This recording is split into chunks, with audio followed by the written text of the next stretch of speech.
Good afternoon, ladies and gentlemen. Very warm welcome from my side to all of you. I'm Ayşe Caglar, a professor at the University of Vienna, Department of Social and Cultural Anthropology, and from Monday onwards, a permanent fellow at IWM, so a fresh one. I have the pleasure and the privilege to introduce Ayşe Buğra, a leading political economist, a friend, and a colleague.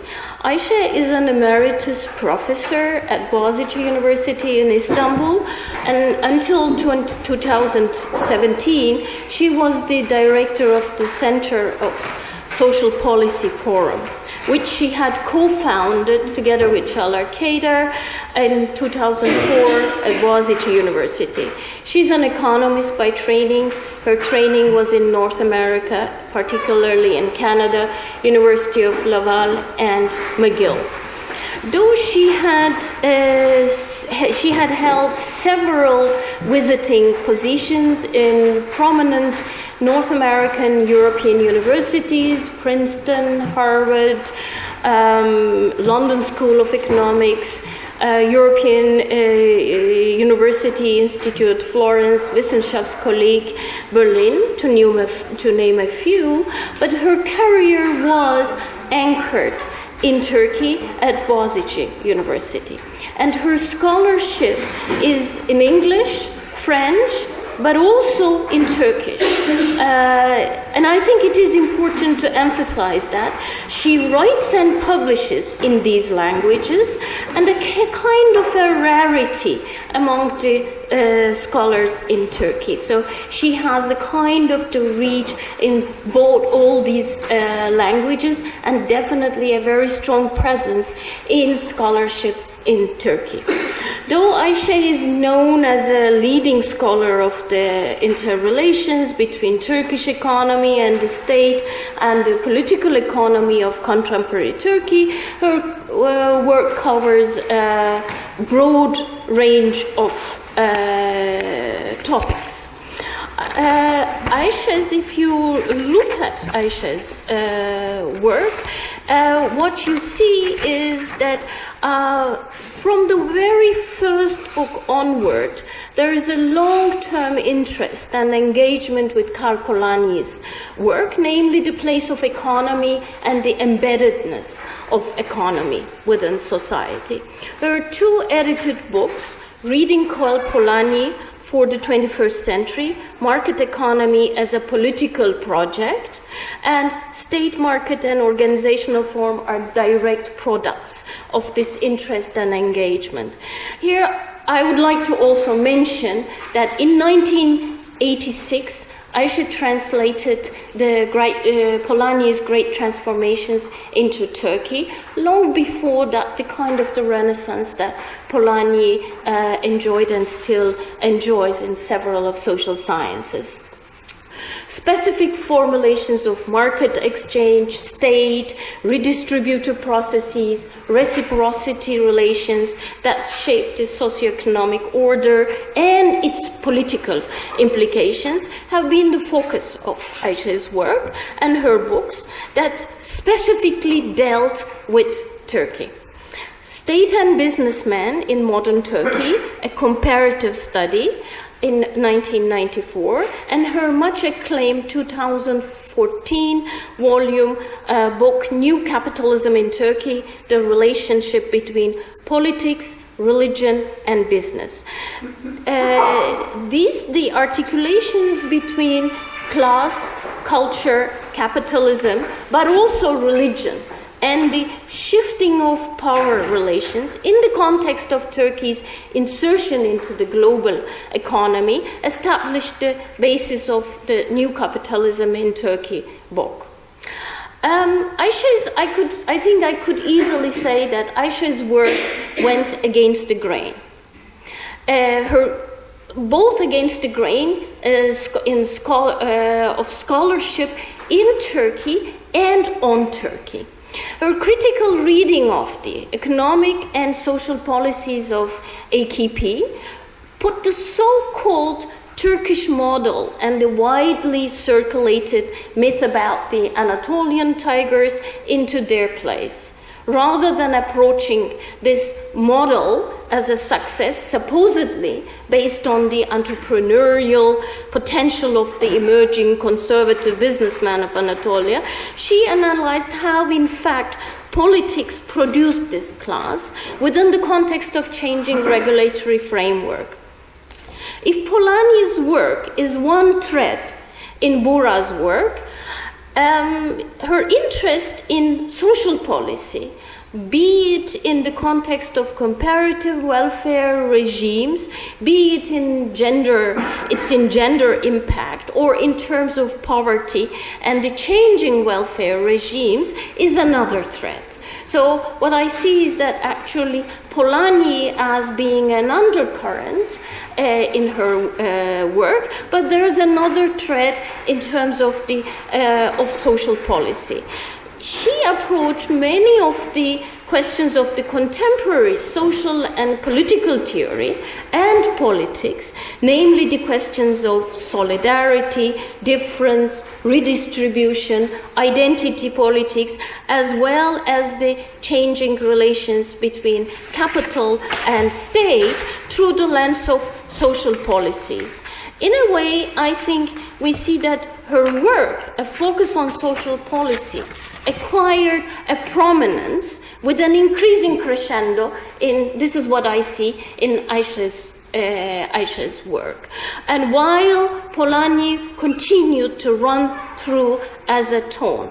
So I would like to start on that basis by asking why social policies, and how does the undercurrent of your work with Polanyi figure in that? Why the social policies interest and acquired such a prominence in your work, and combining several of the topics and Polanyi? So.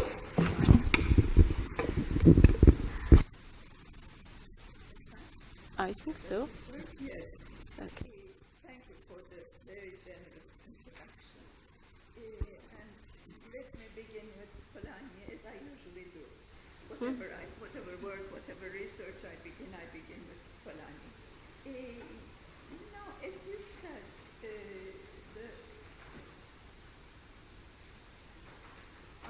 thank you. That's better. As you said, the most important aspect of Polanyi's contribution is his emphasis on the fact that the economy is not an autonomous domain separated from the society. He insists on the embeddedness of the economy and approaches economy as an instituted process. Now, I will not go into any detail about it. We will not be talking about Polanyi, but this emphasis is important in placing the role, in focusing on the role of institutions in determining the coordinates of the livelihood of people in society. Okay? You have to understand the institutional makeup of the society in order to know how people's livelihood is shaped and how this shaping of people's livelihood affects the terms of participation in society, membership in society. And that's very much related to what social policy is about. Okay. Sorry, go ahead. Social policy deals with these questions about the terms of membership in society. So you're saying that actually when we're dealing with social policy, we're dealing with membership, and how does the social policy determine the meaning of membership in the societies? And so this is where that you think that this is the importance of the social policy. Yes, and just in parenthesis, I also want to say that I find social policy very interesting as an academic, as a field of academic study, because it is very interdisciplinary, and you draw on everything. You trespass all the boundaries, and I like doing that. You draw on history, philosophy, economics, sociology, and you wander around in other people's territories, and you have to do that in order to deal with social policy. And I personally like doing that.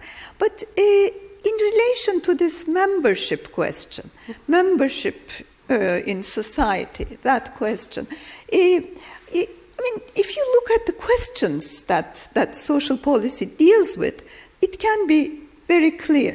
For example, social policy is about the regulation of employment relations and the way labor market regulation changes the balance of power between employers and employees. This is one set of questions that we find.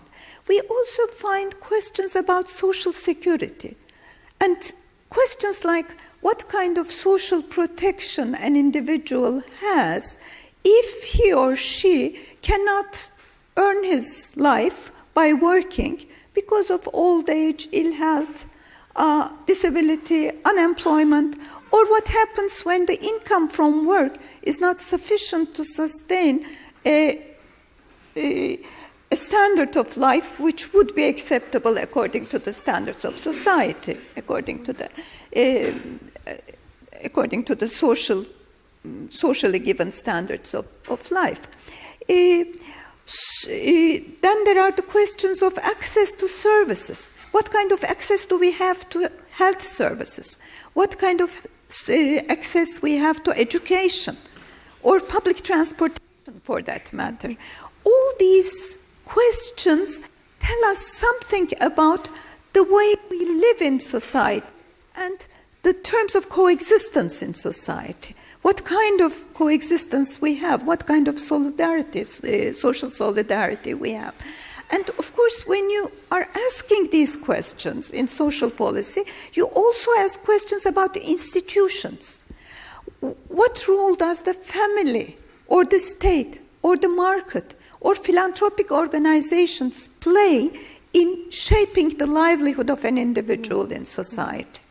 And these questions are answered in different ways, and you find many different references to the terms in the subtitle of our conversation: rights, needs, equality, difference.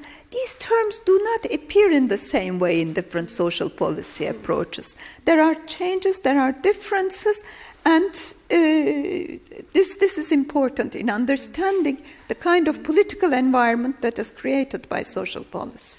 But coming back to those variations and differences in those policies, then how do they, in terms of effects, they differ? And how do they, actually I would like to poke on a little bit further on those questions of our conversation. How do they square with the question of needs, difference, equality, and above all, actually justice, that I would like to bring in? All approaches to social policy, all theories, all policies of social policies, policies that deal with the kinds of questions that I mentioned, have a particular understanding of justice. They all talk about social justice. You wouldn't find any approach to social policy without a reference to justice. But the conceptualizations of justice differ. Conceptualizations of justice differ, especially with reference to the relationship between justice and equality. Okay, equality is fine. Equality does not figure in all social policy approaches, and rights in the conversation, in the subtitle. Rights, not all approaches are rights-based. So there are those differences. Okay, but I would like to go further on the question of equality, because in some of them it does not figure, but even if it figures, it's not a straightforward term. And equality of what?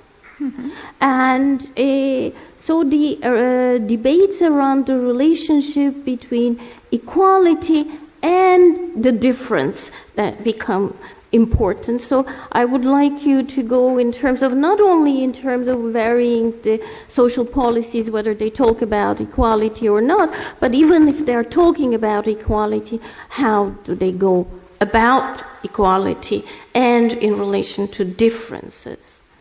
Well, equality is a term which is surrounded by many tensions. And there are different tensions that we can mention, but the one between equality and difference is a very central one, a very important one, which appears in social policy.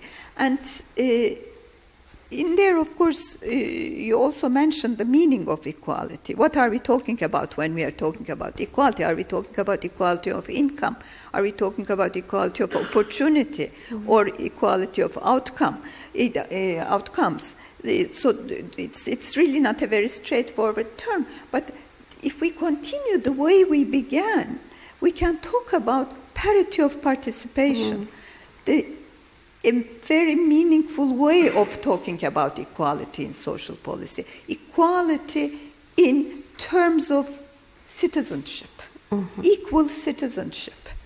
I mean, I know you're an anthropologist, and citizenship is a very contested term nowadays, so I'm scared to use it very much. So I keep saying membership in order to avoid citizenship and avoid entering into all the debates around citizenship. But we can talk about parity of participation as the way we approach equality, we define equality, equal participation in society.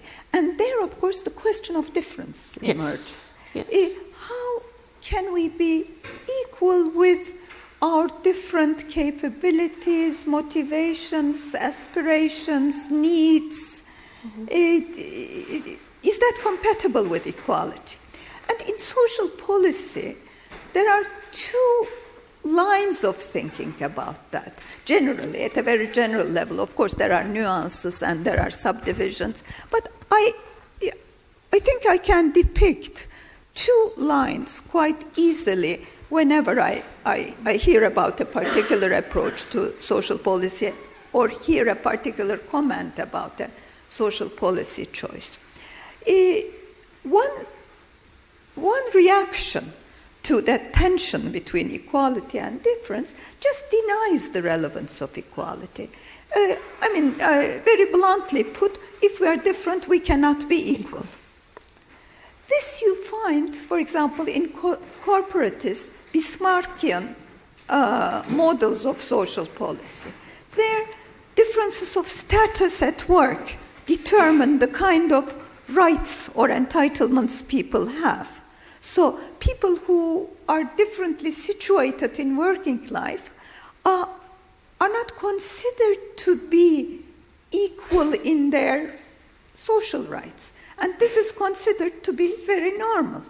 The important thing is to have a place in society, and that place does not have to be an equal place.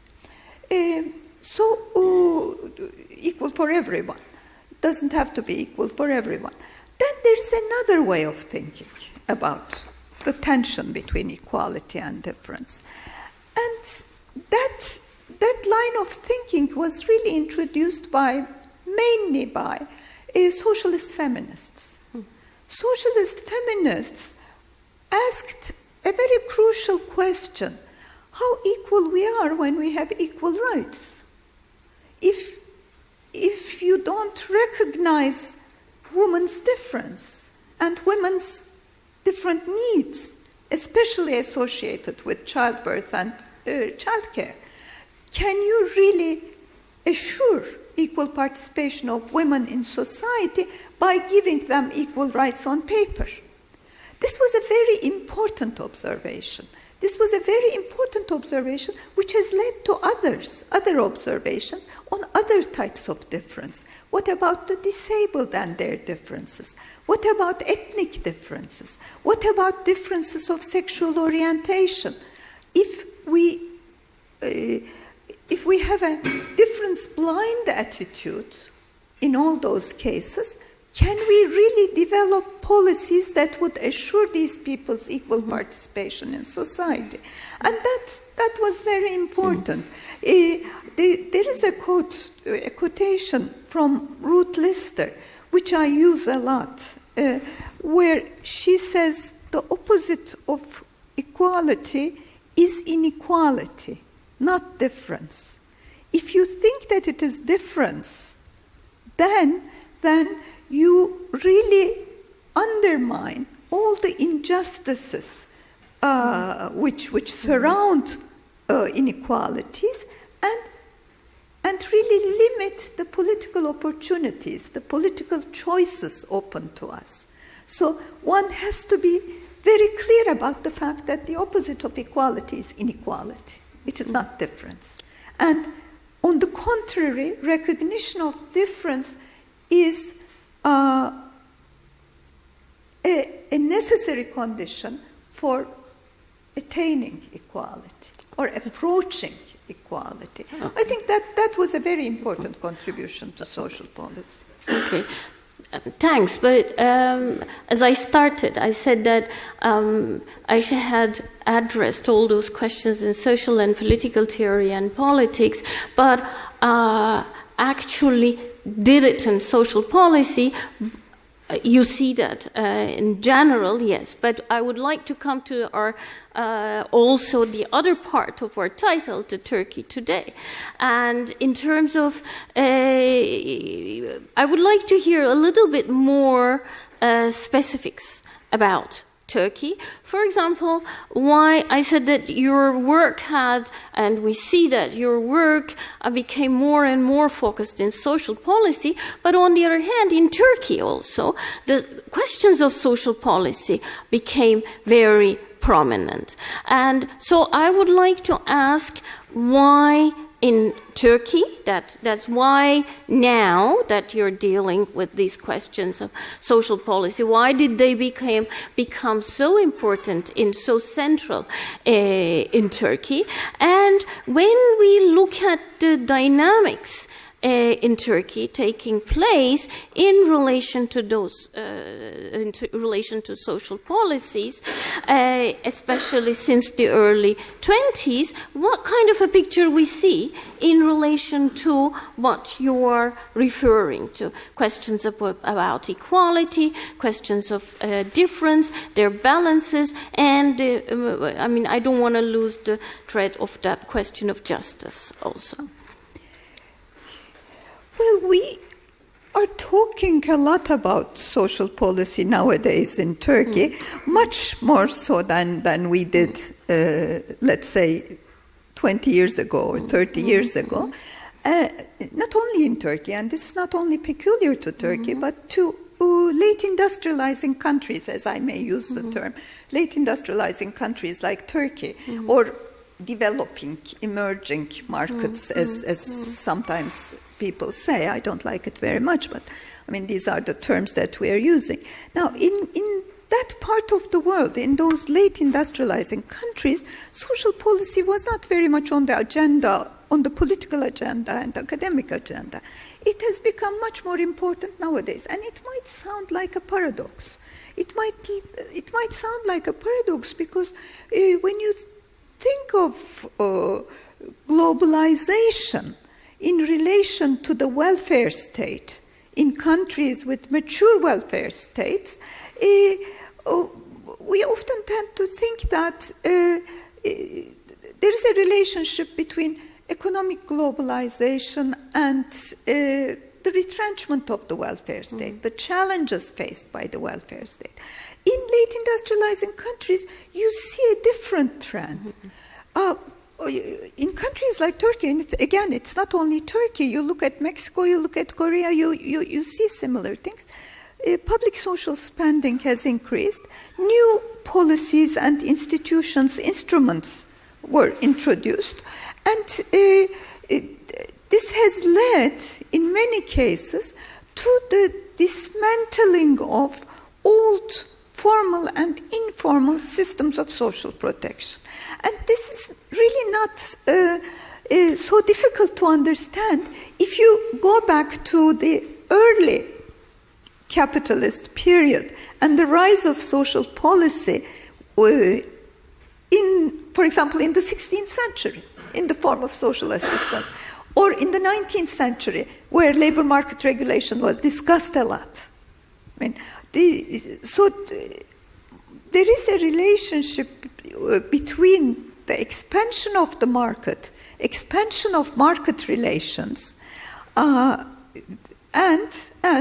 the interest in social policy. That's what we are seeing in Turkey. But at the same time, we see the dismantling of a former system which was a corporatist one in Turkey. It provided joint health and old age benefits to mainly civil servants and formal security workers. So it was inegalitarian by nature, being corporatist. But at the same time, it was a non-egalitarian one because it excluded a large segment of the population in agriculture or in the informal sector.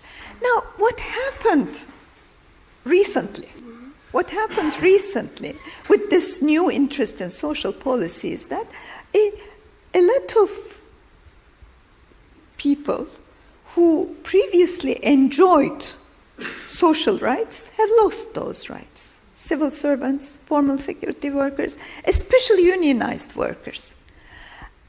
But at the same time, there were different types of benefits provided to the formerly excluded people or to, in general, to the poor in need. So we saw a trend, we saw a development away from the rights of the few to the needs and poverty of a large number of people. So you're just saying it's an interesting development, actually. So you were in a way saying that the landscape of equality and inequality had changed in Turkey, but I do see that. I mean, it is very interesting how the landscape changes. But do you see a direction? It's not only a kind of a change. Is it only a kind of a change, or do you see a kind of a development in the direction of more equality? Is the society becoming more equal, and what does that change mean? Well, in a way, people who were previously out of the realm of social policy are now in the realm of social policy. So that has to be accepted. But at the same time, it's very difficult to say that it is in the direction of equality. It is a change in the direction of equality, because there are rampant inequalities in Turkey, and we know that some of these inequalities are increasing. Okay. In the case of class, for example. So that you're talking about the inequalities in terms of the class, but are they other kinds of inequalities? Yeah. That, I mean, it's inequalities in terms of the class is one thing, but what are the other kinds of inequalities that might be changing? The first thing that occurs to me is in terms of gender inequalities, and that gender has been at the very central, at the forefront of many of the debates, and in terms of social policy. So is it only the class inequalities that are changing? Or if the class inequalities are changing, where do we see really in terms of the concretely, how striking they are? Well, class inequalities are striking. I mean, you see it in statistics.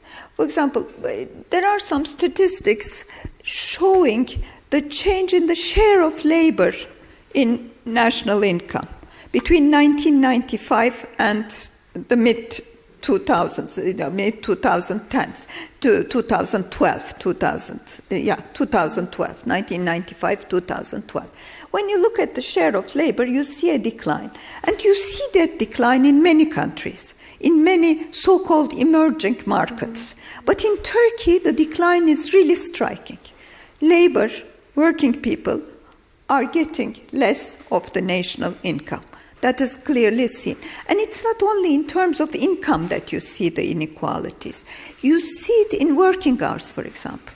In Turkey, the working hours, the weekly working hours, are among the highest in the world and in the whole world. I'm not only talking about OECD countries, rich countries, Europe, North America, etc., or only emerging markets, all world. I'm talking about the world in general, and the working week is about the longest in Turkey. So this is a sign of inequality. Work accidents, there are very striking and dismal statistics about work accidents that show the state of workplace health and safety conditions. Now, this is about class, but perhaps the most striking aspect of class inequality in Turkey is about gender. Yeah. Is about gender. Women's situation really is not very good in working life, in the economy. Female employment rate, female labor force participation rate in Turkey is one of the lowest in the world. Again, it is extremely low. It's strikingly low. Apart from that, most of the women who work are in the informal sector, not most, about 40%. About 40% of the women who are actually working are in the informal sector. Now, I can go on with gender statistics. Gender inequalities is very important, but I want to come to your observation about the emphasis of gender in social policy. Again, you see an irony there, because social policy debate in Turkey incorporates, extends to the gender question in a very significant way. And that is unprecedented. We didn't have that kind of concern with gender before. Now we do. And it is in spite of that emphasis of gender or women's problems, women's social problems, that we have these inequalities. So what is happening there? This is related to what I said about the conceptualizations of justice in social policy. Women's difference in social policy in Turkey today is recognized. We are not talking about a gender-blind approach to social policy. It is very sensitive to gender differences, but the tension between equality and difference is resolved along the lines of an approach that rejects equality because difference exists. Women cannot be equal because they are different. But what kind of a picture that you're giving, that I would like to push you a little bit more on that, because at one point these things look like paradoxical in a way, that the social policy acquired more dominance, prominence, more people were included into the social policy realm, but the inequalities increased, and also the configuration of the inequalities changed. And then in terms of the class inequalities that you have referred to. In gender, again, that we see that a major kind of a concern in terms of the gender issues, but in terms of the gender inequalities within the social policies, they have changed. And in the terms of maybe the implications might be different, because you said that they are different, but what kind of consequences it has on the women? I mean, you gave that the informal labor, the percentage of informal labor, but there are very specific and a kind of a broad range of gender-specific policies. And I don't want to only reduce it to the in terms of work, but what kind of effects it has on gender inequalities in broad terms. There are a lot of social policy instruments that target women, that target specifically women. But I think the thing is, they are not really targeting women as individuals. They are targeting the family. Those are policies that aim to maintain traditional gender roles and keep family strong. Keep family strong. This is different from policies that aim at women as an individual, aim at the equality of women as individuals. This is very different. The social policy in Turkey is very familialistic, and it has always been so. I mean, before all these changes, people who were not covered by the formal social security system were relegated to the family in risk situations, when they were old, when they were sick, when they were unemployed, etc. Family took care of them. This is familialism too, but that was familialism too. But now familialism has a different form. It is a form of state-supported familialism. State is very much present. State does not leave the picture and leave everything to the family. It's not the case. State is very much there, supporting the family in order to maintain traditional gender relations within the family and keep the traditional family intact. And of course, this is not conducive to gender equality. Women are seen as care providers, mainly care providers, and they are defined by their motherhood before anything else, but also as care providers to other members of the society, of the family. Even when the policymakers talk about work-family reconciliation, in an attempt to encourage labor force participation of women, they are really thinking about women as care providers first and foremost. So the policies that are supposed to lead to more labor force participation are designed to encourage part-time work, and more significantly, there is no mention of public care, provision of public care. And without taking this very seriously, without taking the importance of public care facilities very seriously, neither work-family reconciliation nor gender equality cannot be realized in a meaningful way. What you do is, what policymakers are doing now, are helping women to cope better as care providers at home. So the roles remain defined in the same old way, and the change is not in the direction of equality, very clearly.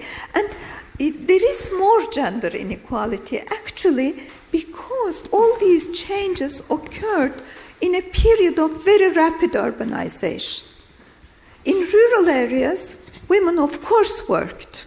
They participated in labor, they were part of the agricultural workforce, and now, in the urban setting, they participate in working life less than they did in rural areas, and the confinement in the house has taken a more serious form. a more serious one. Okay. Actually, this is when you refer to that, how it reproduces familialism through despite those social policies. Just what occurs to me is that kind of cash transfers for care in the absence of public care. What kind of how does that, in terms of how it reproduces those kind of gender inequalities? But you're giving us a kind of a grim picture in terms of changing, despite of those kind of social policies, despite of those questions of inequality being tackled, that it is inequalities change, but also increase. But I don't want to end with a grim note. Already what is happening there already gives us a kind of enough material to be very pessimistic. But are there any kind of possibilities, changes, different voices in terms of the fragmentations, different kinds of claims that in relation to social policy you see? Because maybe this might be a way that to hang on or to initiate kind of change or imagine a change for a more equal and just society. So is it all inclusive, or is it do you see a kind of a fragmented picture beyond that grim? There's a very vibrant civil society in Turkey. There are many labor unions, other organizations that articulate the grievances and demands of workers. There are many women's organizations that are very much aware of gender inequalities, and they keep them on the agenda. And I wish I could end here. But this is not the whole picture.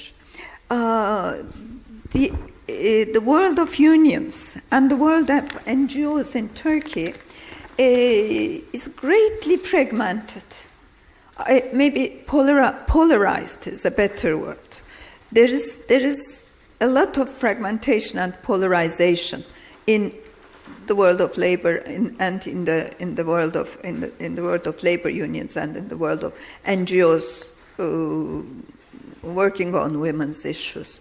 There are labor unions who are very critical of the policies in implementation, and they're asking for change to improve the conditions of workers. But there are also others who are much less critical and much less concerned with questions of equality. The same thing is true with women's organizations. There are many women's organizations, some of which are concerned with inequalities and have equality as an ideal in their agenda, but there are also others who talk about justice, women's organizations who talk about justice without any reference to equality. So this polarization, this fragmentation, I think is very important to keep in mind. And I think in that respect, the case of Turkey is interesting to show that politics of ideas is very important for the kinds of political activities undertaken to deal with problems of identity and politics of recognition in general. So ideas are as important as identities, I think. And if we take that seriously, I can say that there are political positions, there are civil society actors, civil initiatives that take politics of equality seriously, and they struggle to improve the question of class and gender inequality. Okay, thank you very much, Ayşe. I think that at least we have a kind of a glimpse of a hope.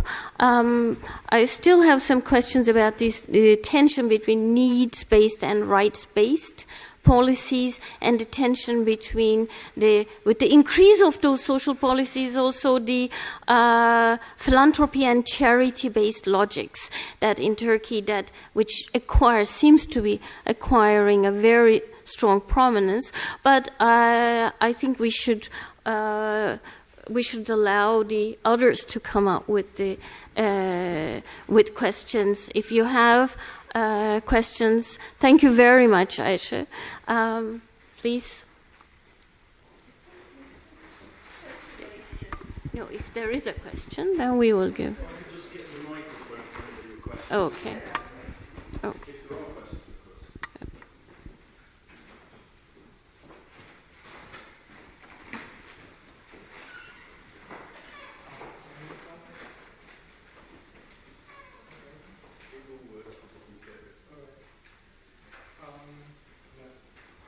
I just wanted to say an observation of me. I'm a student here, and I'm coming from Turkey too.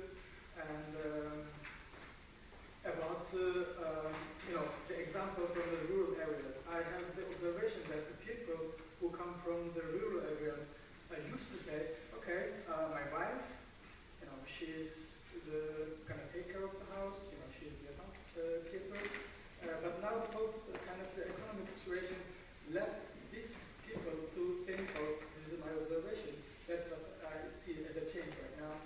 Like, okay, one salary is not enough for one house, so my wife needs to work at the same time. But I think this is another way of formal, informal inequality, gender inequality that women actually now, who are uneducated, or are becoming uneducated, to go to work in places which make them more actually, which lead them to work in worse circumstances. And at the same time, a lot of students, going to university, studying, and at the end they don't have any job. And this is actually another kind of dimension that I have observed in Turkey, that we study, we get some education, but there's actually no job to do. So. But what is the question? The question I'm coming to. Yeah. Okay. This was just kind of a comment from my side, and the question is, what to do? I mean, I think what to do to change. You have mentioned that there are a lot of organizations which are trying to help these problems, but I think the thing is, it's the political settings that we have to concentrate. I mean, I don't know what, this is the question, what to do to change these political settings on this high level. Okay. Do you want to pick up? Yes. Do you want to pick up, or are there other? If there are other questions, maybe we could just collect. Yes. I'm a master student.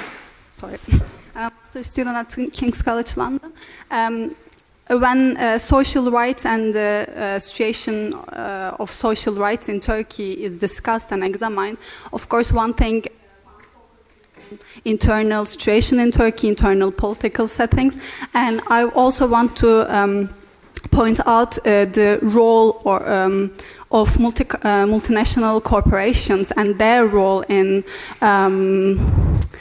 structuring or in the reshaping of social structures and social rights in Turkey. One recent example would be, for instance, protests of floor workers who are mostly female workers who lost their jobs because they wanted to create a trade union. Of course, there are internal and political settings who affect the situations, but on the other hand, Flormar is a multinational company who should or might have a role on the situation. So my question is, what is the internal dynamics? Is there a room for resistance against the effect of this international setting, if you will? Thank you. International setting, but I don't know what is.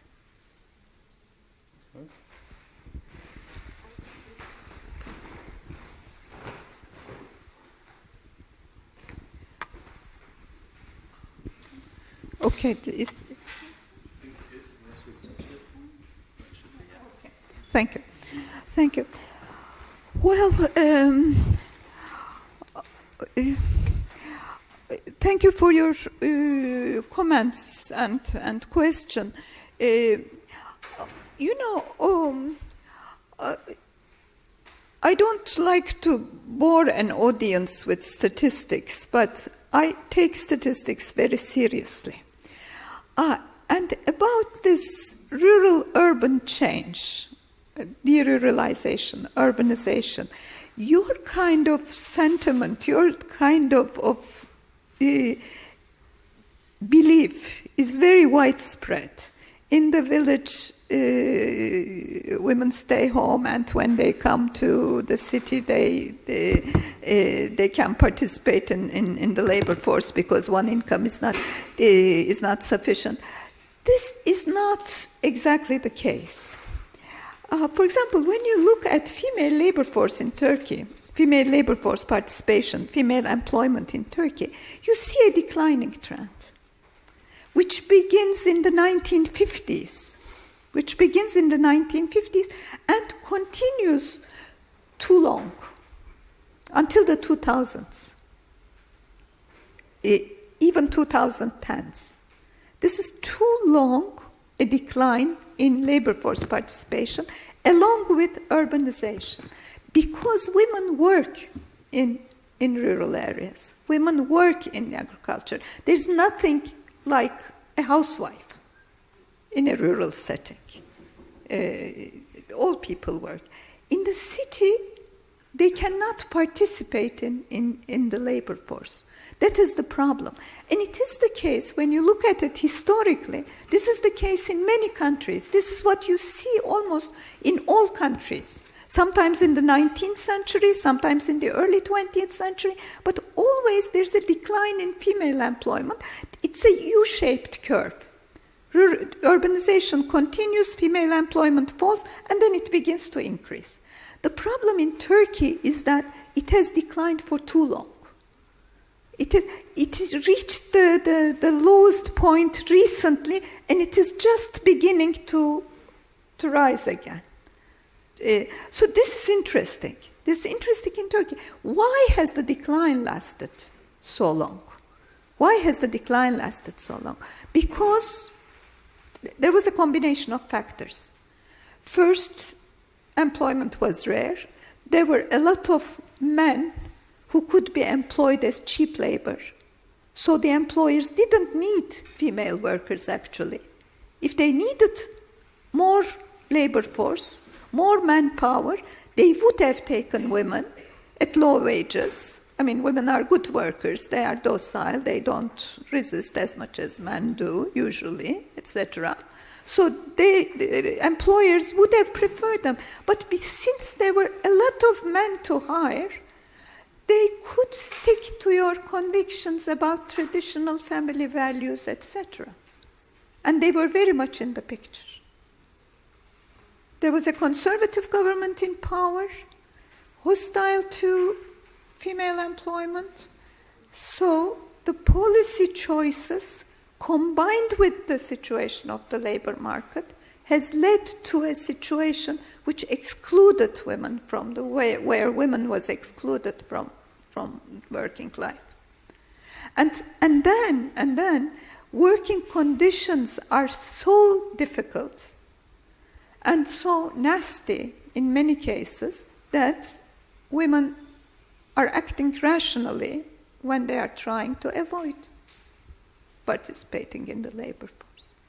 So what has to be changed? I mean, the question about change, political change, it's not very difficult to conceptualize what needs to be changed. You need daycare. Without good public childcare facilities, emancipation would not come along. That's for sure. And second, labor market, the situation on the labor market, employment conditions, working conditions have to change. They have to change. Where wages are so low, where working hours are so long, when workplace health and safety conditions are so bad, women will try to avoid the labor market as much as they can, and no one can blame them. About resistance, difficult, of course.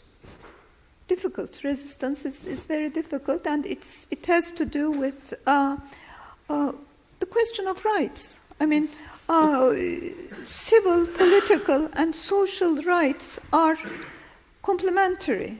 They complement each other. I mean, where civil rights are not well-founded, are not strongly entrenched, political rights cannot be used easily, and where political rights cannot be used easily, social rights cannot be defended as much as they should be, and where social rights are absent, the exercise of political rights become difficult. So, yes, resistance is difficult. It's not impossible, and it's not absent, but it's not easy. Okay. Are there any? Yes. Please.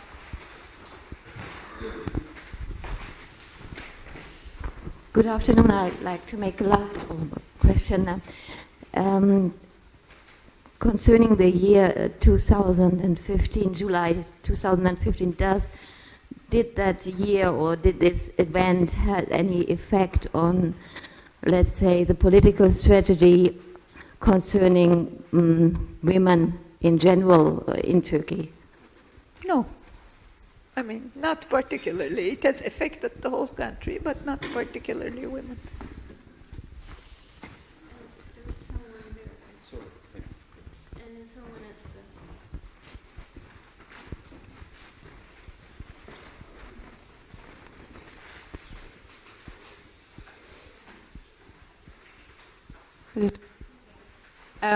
I'd be interested about the specific and evolving configurations in rural areas. You told us a bit more about the effects of urbanization on women participation in the labor market.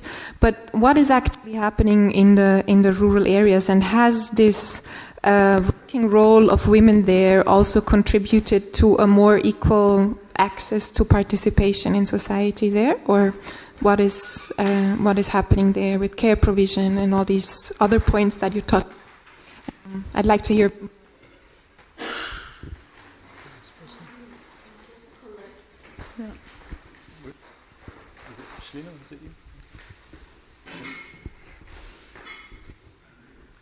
So, I don't know, I think there always has to be kind of a male side to the whole question of female workforce.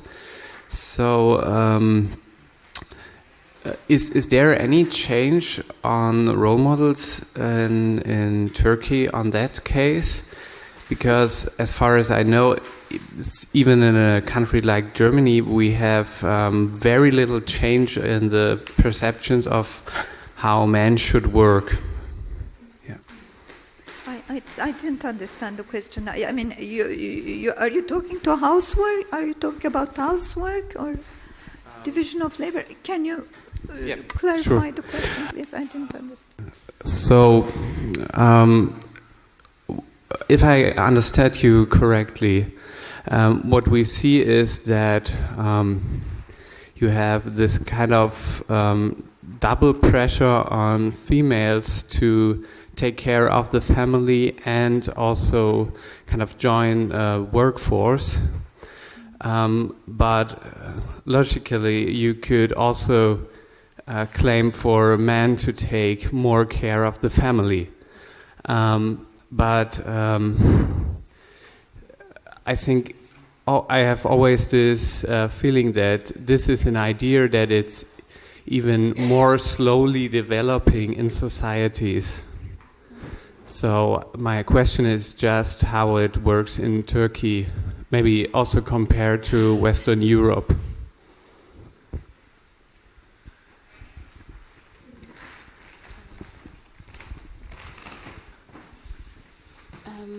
I think we are running, we will be running in time. So although I had the chance to ask several questions, but I will also still add one to connect to all the general topic of the Humanities Festival too, so that however you wish you could pick it up. Because you talked about those kind of the tensions between needs-based and rights-based.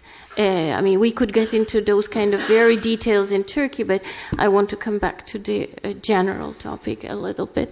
Needs-based and then rights-based policy. So we see also a kind of is it a puzzlement? Is it a puzzle that the increasing of those kind of the social policies and the prominence in Turkey, at the same time, simultaneously increasing kind of the charity-based logics and the increase of philanthropy in Turkey, and how do they relate to the questions of power and powerlessness in a way to take it back to the topic. This has been hanging on me, but depending on your time, because of the several questions, you could just pick. Yeah. If you wish. That's an important point, which I should have probably elaborated on.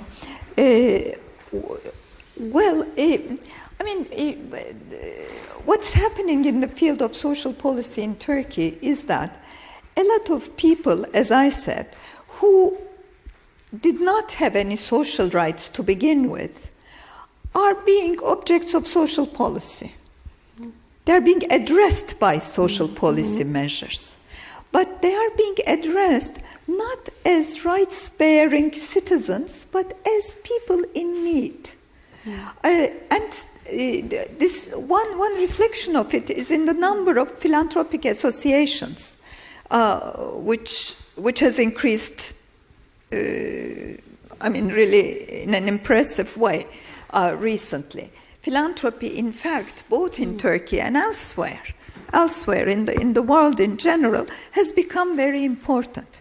But in a country like Turkey, in the particular case of Turkey, there is this logic of charity which extends to the realm of public policy, public social policy. And you find social assistance, means-tested social assistance measures, which are implemented in a discretionary way. They do not have continuity. They can be in kind rather than in cash. So all these characteristics are characteristics of charity, which do not make an individual an equal rights-bearing citizen. And this observation is important because it also affects the individual as a political person. And it really affects the exercise of political rights. I mean, social assistance, which is discretionary and not rights-based, increases before elections, for example. In Turkey, it's very clear to observe that. And it means that it can be used for the purposes of electoral situation, to contribute to the votes of the ruling party. So this is important, this charity business, because when we are talking about social rights which are different from charity, we are also talking about the impact of charity on not only on social rights but on political and even civil rights. In rural areas, I did not mean that women lived very well in rural areas. I just wanted to observe that women in rural areas worked. They were part of the working force, and now their situation was never brilliant, and it is not brilliant today. As for the division of labor in the house, gender division of labor in the family, of course, I mean, when you look at time use statistics, you see that women are doing an overwhelming portion of the care work, and men are not contributing as they should. So, I mean, this is really very clear. Okay, thank you. I think we have to finish. Thank you very much, Ayşe. Thank you very much.